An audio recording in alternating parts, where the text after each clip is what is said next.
네, 안녕하세요. 네, 잘하고 계십니까?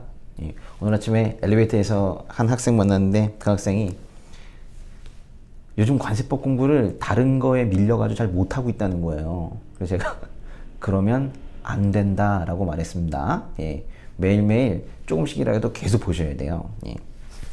네, 36번 보겠습니다. 다음 중 대통령령으로 정하는 바에 따라 관성장이나 세관자에게 등록하여야 하는 자를 가장 옳게 표현한 것은, 이 문제의 포인트는 등록이라는 단어인 것 같아요. 그렇죠? 예. 누구한테 등록합니까? 관성장이나 세관자에게 등록해요. 그러니까 관성장 또는 세관자에게 등록해야 되는 사람들의 리스트가 있었죠. 근데 거기에서 가장 옳게 표현한 거라니까 이 네 개 중에 세 개는 뭔가 미흡한 표현인 것 같아요. 1번에 외국무역선, 외국무역기 또는 국경 출입 차량에 물품을 하역하는 것을 업으로 하는 자. 여기 지금 하역이라는 단어가 들어가 있죠. 예. 그 등록해야 되는 자가 총 6이었는데 그 중에 하역업자가 있긴 했습니다. 또 2번에 보세구역에서 물품이나 용역을 제공하는 것을 제공을 업으로 하는 자도 있었어요. 세 번째, 송달하는 것을 업으로 하는 자도 있었고 주선업을 하는 사람들도 있었어요. 뭔가 지금 다 있네요. 이 가장 중요한 단어들은 다 맞았습니다. 일단 이 단어들을 외우셔야 돼요. 하역, 제공, 송달, 주선. 어떤 단어들이 들어가면 괜찮다고 그랬어요? 일단은 제공이 있다면 공급이라는 것도 괜찮다고 그랬죠. 그리고 또 뭐 3번에 운송이 있다면 운송으로 끝난다면 이제 송달도 괜찮은 것이고, 그리고 1번에 있는 하역도 괜찮고 4번에 있는 주선도 괜찮고, 그래서 이 6단어가 반드시 그 중에 하나는 들어가야 된다고 그랬어요. 그런데 여기 지금 가장 옳은 게 하나밖에 없다는 거예요. 답은 일단 1번입니다. 1번에 뭐 달리 더 들어갈 말은 없는 것 같아요. 특별히 그 하역하는 것을 업으로 하는데 어디에 하역을 하느냐, 바로 이 운송수단에 하역하는 것을 업으로 하는 자는 관성장이나 세관자에게 등록을 해야 돼요. 근데 그러면 2번은 뭐가 틀렸다는 얘기예요? 보세구역에서 물품이나 용역을 제공하는 것을 업으로 하는 자. 여기서 말하는 이 물품이나 용역은 무역거래 물품을 얘기하는 것이 아닙니다. 물품이나 용역을 제공한다는 것은 뭐 A4 용지 주문받아 갖다 주고 또 생수통 갖다 주고 뭐 이런 것들까지 다 여기 포함을 하고 있는 거예요. 근데 모든 보세구역에 그렇게 생수 배달하시는 분이 들어갈 때마다 관성장 세관자에게 등록한 사람만 들어갈 수 있느냐? 그렇지 않다는 거예요. 그래서 여기는 중요한 것이 뭐냐면 그냥 보세구역이 아니고 이 앞에 무슨 말이 들어가야 돼요. 무슨 말 들어가야 됩니까? 개항 안에서 라는 말이 들어가야 되죠. 이거 매우 중요해요. 그래서 여긴 지금 이 장소가 반드시 이렇게 개항 안에 있는 보세구역이죠. 개항 안에서가 아니라, 그죠? 개항 안에 있는, 그죠? 개항 안에 있는 보세구역이라고 읽을 수 있어야 돼요. 이렇게. 그렇죠? 그럼 이제 3번에 보시면 상업서류나 그 밖의 경본품 등을 송달하는 것을 업으로 하는 자. 뭐 틀린 거 없는 것만 같은데 사실은 조금 미흡합니다. 송달을 하는 거 도대체 무엇으로 송달을 할까요? 리어카를 가지고 송달을 할까요? 유모차 가지고 할까요? 예. 이 앞에 뭔가가 들어가야 되는데 이 상업서류나 그 밖의 견본품 등을 송달하는 수단이 여기에 들어가야 돼요. 어떤 걸로 송달을 합니까?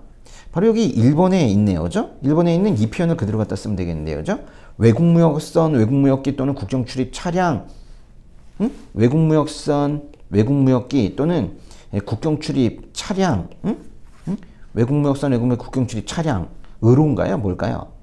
뭐 그런 것들을 이용한다라는 표현이 여기 들어가면 좋을 것 같아요. 그런 것들을 이용해서 상업서류나 그 밖의 견본품 등을 송달하는 것을 업으로 하는 자, 그러면 되겠고.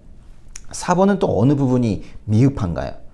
화물운송의 주선을 업으로 하는 자 라고 해서 무조건 관성장 세관자에게 등록해야 되는 건 아니에요. 바로 이들이 보세 운송업에 뛰어들었기 때문에 그래서 문제인 거예요. 그래서 이 앞에는 이런 말이 들어가야 될 거예요. 보세 화물을 취급하려는 자로서, 그죠? 보세 화물을 취급하려는 자 중에서 화물운송 주선을 업으로 하는 자가 바로 등록 대상이 되는 거예요. 요거는 법의 222조이거든요. 법의 222조 잠깐 찾아가 보겠습니다. 네, 법의 222조 보시면은 제목이 보세 운송업자 등의 등록 및 보고이네요. 1항 관성장이나 세관장에게 등록해야 된다. 운송달 제공급 하역주선 해보세요. 운송달 제공급 하역주선. 예. 여기서 이제 1번이 바로 보세 운송업자이고요. 2번이 보세요. 여기 지금 화물운송 주선이라는 말도 중요하긴 하나 앞에 이 보세함을 취급한다라는 말이 들어가 있는 것이 이게 매우 중요합니다. 보세함을 취급하려는 자로서 화물운송의 주선을 업으로 하는 자이어야 되는 것이죠. 또 3번에 보시면은 이 외국무역선 외국무역기 국경 출입 차량의 하역 이건 뭐 바꿀 부분이 없습니다. 그 다음에 4번에 보시면은 외국무역선 외국무역기 국경 출입 차량에 뭔가를 공급하는데요. 이런 선용품 등의 물품과 용역을 공급하는 것이 다 이 세관장 등록사항입니다. 5번 무슨 보세구역? 개항 안에 있는 보세구역에서 물품이나 용역을 제공하는 것을 업으로 하는 자도 관성장 세관장 등록사항이고 6번 이 상업서류나 견본품 등을 송달을 하는데 무엇을 이용한대요? 이 이용이란 단어가 보이네요. 그렇죠? 외국무역선 외국무역기 국경 출입 차량을 이용하여 송달하는 것을 업으로 하는 자가 관성장 세관장 등록 대상입니다. 이 문제는 좀 우리가 놓치고 갈 수 있는 부분들을 좀 더 정밀하게 볼 수 있는 아주 좋은 문제인 것 같아요. 37번 보겠습니다. 우편물의 납세 절차 등에 대한 설명으로 가장 옳지 않은 거, 이건 또 옳지 않은 거를 또 고르고 있는 거네요. 납부세액의 통지를 받은 자는 대통령령으로 정하는 바에 따라 해당 관세를 수입인지 또는 금전으로 납부해야 한다. 여기서 지금 중요한 것은 바로 이 납부 방법입니다. 우편물에 대해서 관세를 납부할 때 수입인지나 금전으로 납부하나요?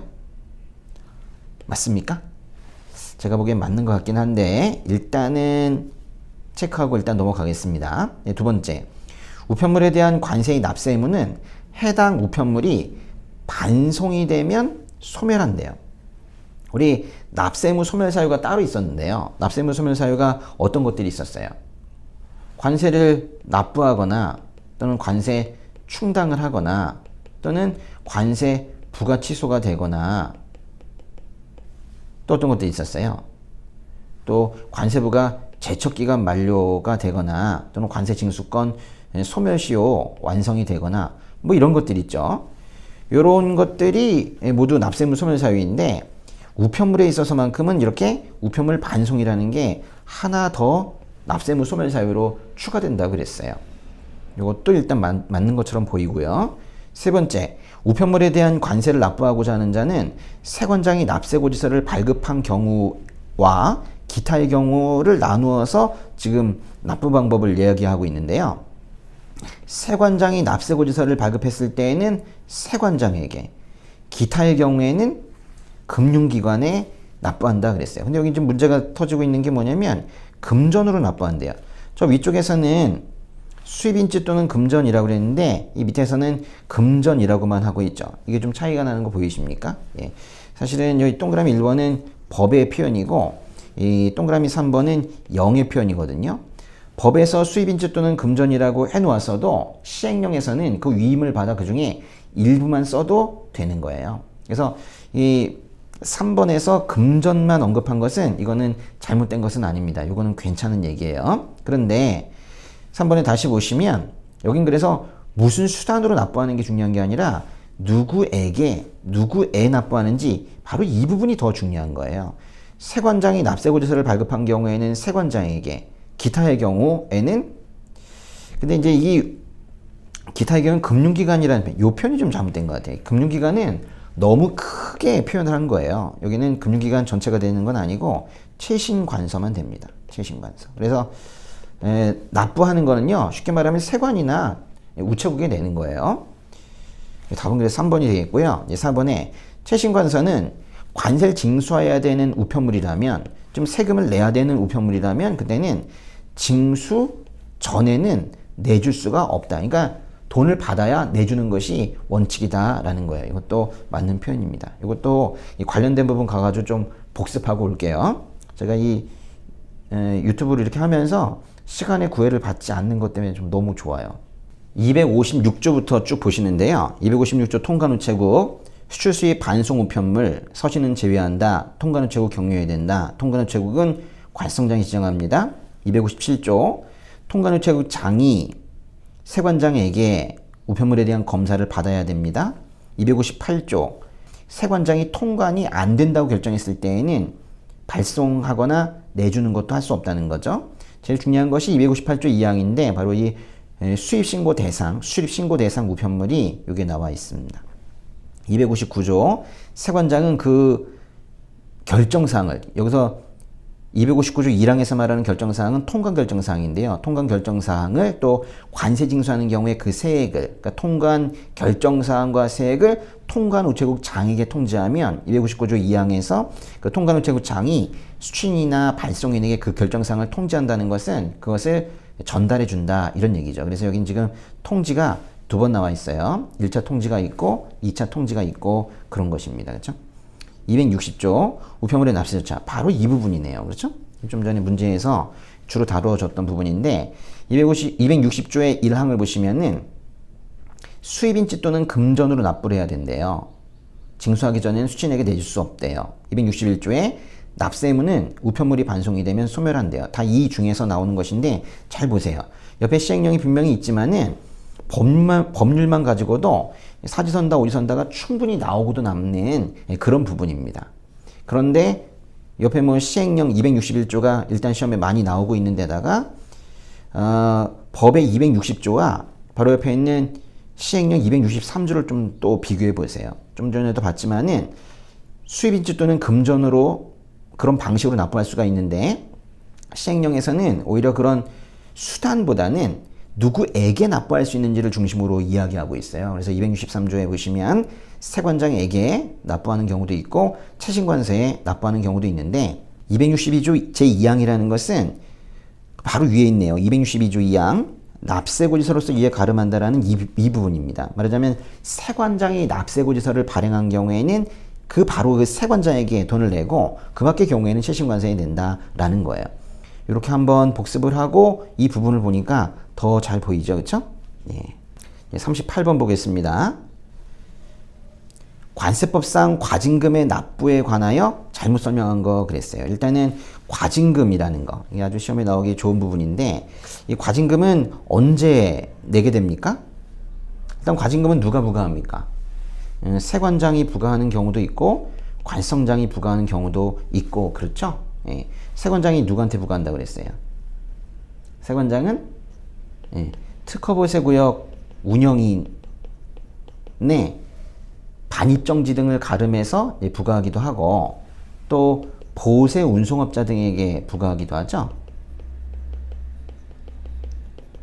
관성장은 누구에게 과징금을 부과합니까? 그렇죠? 전자문서 중개사업자에게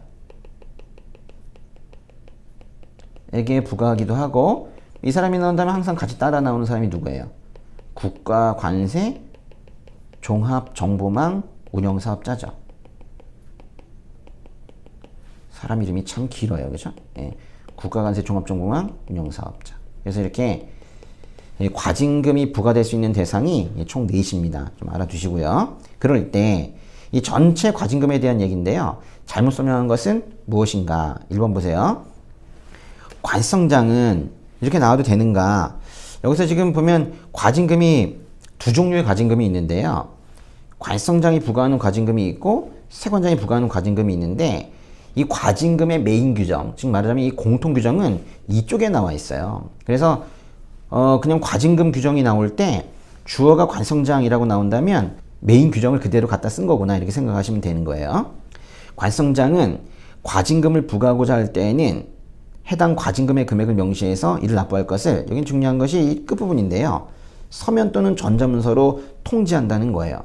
이건 지금 납부할 거를 통지한다. 말하자면 납부 통지입니다. 납부 통지의 방식은 두 가지네요. 서면도 되고 전자문서도 된다는 거예요. 맞는 말 같습니다. 두 번째, 천재지변 등이 발생해서 세관장이 승인을 해주면 그때는 과징금을 분할하여 납부할 수 있다.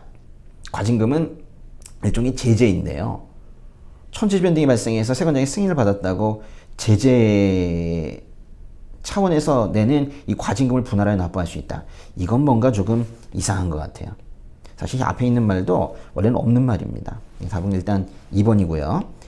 3번 과징금의 납부를 받은 수납기관은 영수증을 납부자에게 서면으로 교부하거나 전자문서로 송부한다 그랬는데 여기도 마찬가지로 서면도 나오고 전자문서도 나오는데 이 두 가지 방식으로 할 수 있는 것이 무엇인가? 바로 영수증 송부입니다. 4번 과징금의 납부 기한 얘기하는 것인데요. 납부 통지일부터 20일 이내. 이건 좀 잘 외워야 됩니다. 일단은 20일도 중요한데 이 기산일도 중요해요. 납부 통지를 받은 날부터 20일이 아니라 납부 통지일이에요. 과징금을 관성장이 지정하는 수납기관에 납부해야 된다. 다만 천재지변 등에 있는 경우에는 그 사유가 소멸된 날부터 7일에 납부해야 된다. 이 7일도 매우 중요하고 이 전체 문장을 좀 외워두세요. 특별히 여기 소멸이라는 단어도 매우 중요하죠. 비가 다 그치고 나서 7일 이내 납부하면 된다라는 거예요.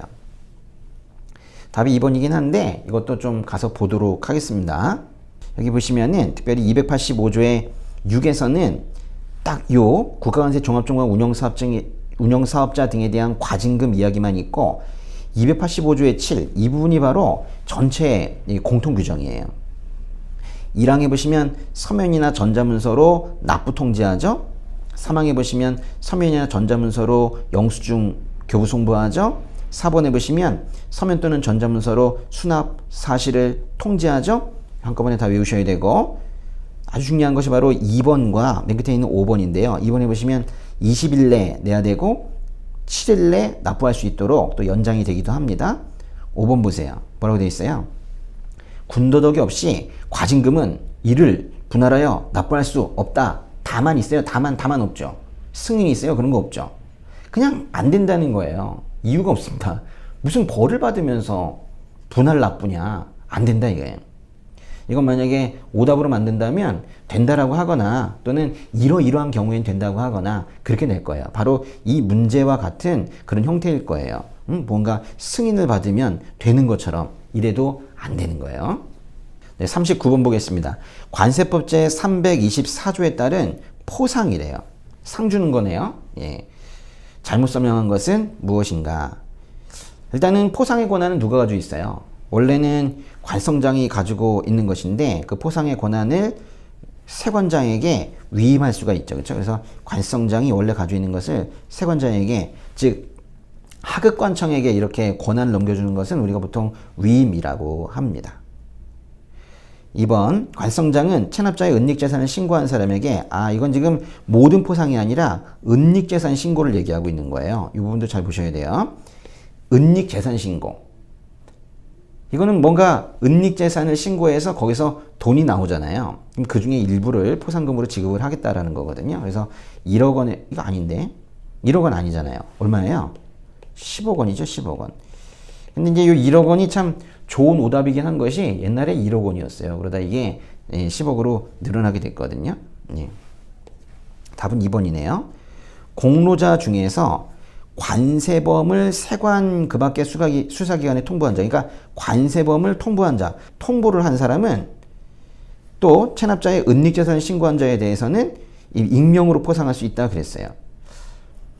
여기서요, 이제 문제가 뭐 관세범을 세관 그 밖의 수사기관에 통보한 자 중에서는 좀 밀수범 잡는데 큰 도움을 준 사람이 있을 수도 있는데 나중에 보복당하면 어떡하죠? 그래서 이제 익명포상이 가능하다고 지금 하고 있는 거예요. 4번에 은닉재산의 신고를 통해서 징수된 금액이 2천만 원도 되지 않으면 포상금은 없도록 그렇게 되어 있습니다.